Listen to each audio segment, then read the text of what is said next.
അനന്തകൃഷ്ണന്റെ പാതിവില തട്ടിപ്പിൽ കുടുങ്ങിയ പൊതുപ്രവർത്തകർക്ക് ഇപ്പോൾ നാട്ടിലും വീട്ടിലും സ്വസ്ഥത നഷ്ടപ്പെട്ടിരിക്കുകയാണ്. നല്ല ലക്ഷ്യത്തോടെ ഇറങ്ങിയ ഭൂരിഭാഗം പേരും നിയമ നടപടികൾ നേരിടുകയാണ്. ഇപ്പോൾ തൃശൂർ അന്തിക്കാട് സ്വദേശിയായ അനിത ബാബുരാജ് ഉൾപ്പെടെയുള്ളവർ പണം തിരികെ ലഭിക്കാൻ ആക്ഷൻ കൗൺസിൽ രൂപീകരിക്കുകയാണ്. സീഡ് സൊസൈറ്റിയുമായി ബന്ധപ്പെട്ട നിരവധിയായ വിഷയങ്ങളാണ് ഓരോ ദിവസവും പുറത്തു വന്നുകൊണ്ടിരിക്കുന്നത്.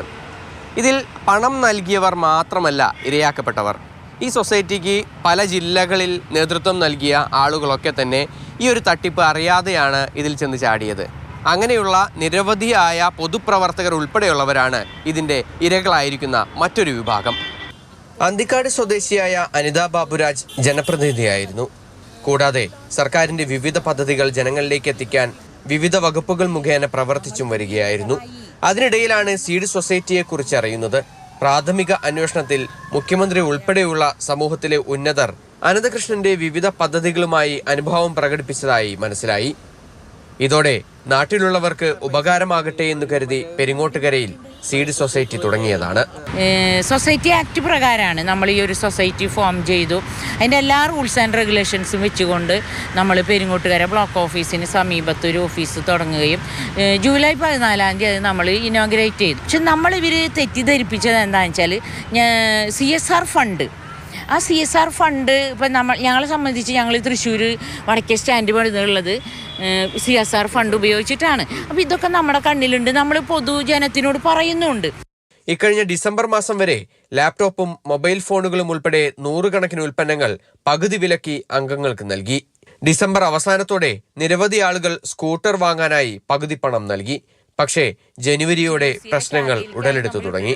പല എമൗണ്ടുകളും വണ്ടിയുടെ വേറെ അക്കൗണ്ടാണ്, ഹോം അപ്ലയൻസിൻ്റെ വേറെ അക്കൗണ്ടാണ്, അതുപോലെ ഓരോന്നിനും ഓരോ അക്കൗണ്ടുകളാണ്. ഈ ഹോം അപ്ലയൻസ് ഡിസംബർ 31 കൊടുക്കാമെന്നാണ് പറഞ്ഞത്.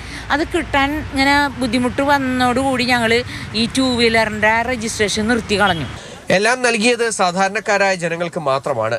അത്തരക്കാർക്ക് ഉപകാരമാകട്ടെ എന്ന് കരുതി തുടങ്ങിയ സ്ഥാപനത്തിൽ വലിയ ക്രമക്കേട് നടന്നതോടെ ജനങ്ങൾക്ക് മുൻപിൽ തട്ടിപ്പുകാരെന്ന ദുഷ്പേരും അനിതയുൾപ്പെടെയുള്ളവർക്ക് വീണു. സ്ത്രീകളുടെ ഒരു ഉന്നമനം അത്രേ നമ്മളിലാക്കിയത്. കാർഷിക രംഗത്തുണ്ട്, സ്വയം തൊഴിലായിട്ട് സംരംഭങ്ങൾ ചെയ്യുന്ന സ്ത്രീകളുണ്ട്. ഞാനൊരു സംരംഭകയാണ്. അപ്പം ഇതിൻ്റെ പോലെ വേറെ ആളുകളും വരണം, ഇതിലേക്കൊക്കെ ഇവർക്ക് ഇതിൻ്റെ ആനുകൂല്യങ്ങൾ എത്തണം എന്നുള്ള ഒരു വളരെ പരിശുദ്ധമായ ഒരു ഐഡിയയും ആഗ്രഹമാണ് ഞങ്ങൾക്കൊക്കെ ഉണ്ടായിരുന്നത്. അപ്പം അതിൻ്റെ പേരിൽ ഞങ്ങൾ മുന്നോട്ട് വന്നു. ഞങ്ങൾ ക്രൂശിക്കപ്പെടുന്നു, ഞങ്ങൾ ഇരകളാക്കപ്പെടുന്ന ഒരവസ്ഥയാണ് ഇപ്പോൾ ഞങ്ങൾക്ക് കാണാൻ പറ്റുന്നത്. തൃശൂർ ജില്ലയിൽ മാത്രം കോടികളുടെ തട്ടിപ്പാണ് അനന്തകൃഷ്ണൻ നടത്തിയത്. ജനങ്ങൾക്ക് പണം തിരികെ ലഭ്യമാക്കാൻ ആക്ഷൻ കൗൺസിൽ രൂപീകരിക്കുകയാണ് ജില്ലയിൽ സീഡ് സൊസൈറ്റികൾക്ക് നേതൃത്വം നൽകിയവർ. ഇതിനു പുറമെ സ്വന്തം നിലയ്ക്ക് തങ്ങളുടെ നിരപരാധിത്വം തെളിയിക്കാൻ വേണ്ട നിയമ പോരാട്ടവും ഇവർ നടത്തുന്നു. MS Lishoy, Mathrubhumi news, Thrissur.